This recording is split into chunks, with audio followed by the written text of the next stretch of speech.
Magandang araw, bayan.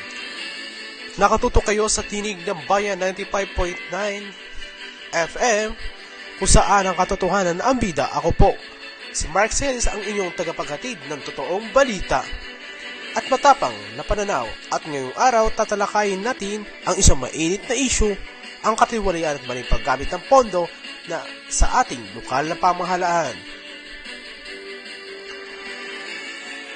Kamakailan, inilabas ng Commission on Audit ang ulat na mahigit 5 milyong pisong pondo ng bayan na hindi naliliquidate o ginagastos nang walang maayos na dokumento ang ating munisipalidad.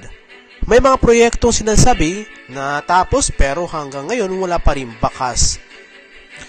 Mga kalsada hindi pa rin natatapos, mga programang pangkabuhayan na hindi nasimulan pero ang pondo ubos na.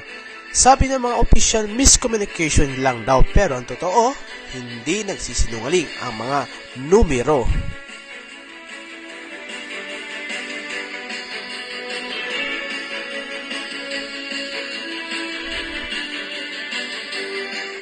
Kung tutuusin, hindi lang ito simpleng pagkakamali sa papeles, ito ay malinaw na pagnanakaw sa kaban ng bayan.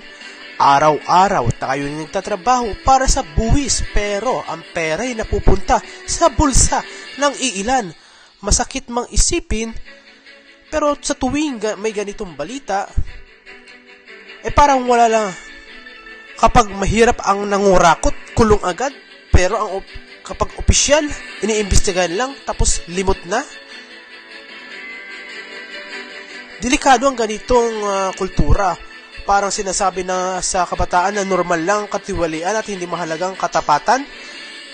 Panahon na para tayo yung mga mamamayan magsabi ng tama na. Hindi na lang tuwing eleksyon, kundi sa tuwing aprobalong budget, sa tuwing may pinapangakong proyekto, at sa tuwing ipinapangakong proyekto, at sa tuwing may perang hindi tinatapatan ng resibo.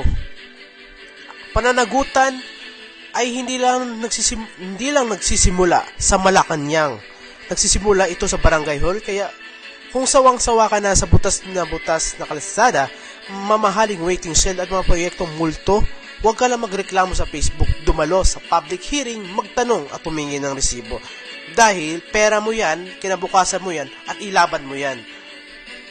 At dyan nagtatapos ang episode natin ngayong araw sa Tinig ng Bayan 95.9 FM, kung saan ang pananahimik ay hindi option. Ako po si Mark Celis, nagpapaalala. Ang tunay na pagbabago ay nagsisimula kapag ang karaniwang mga tao ay nagsisimulang magsalita habang sa muli, laban lang. Bayan.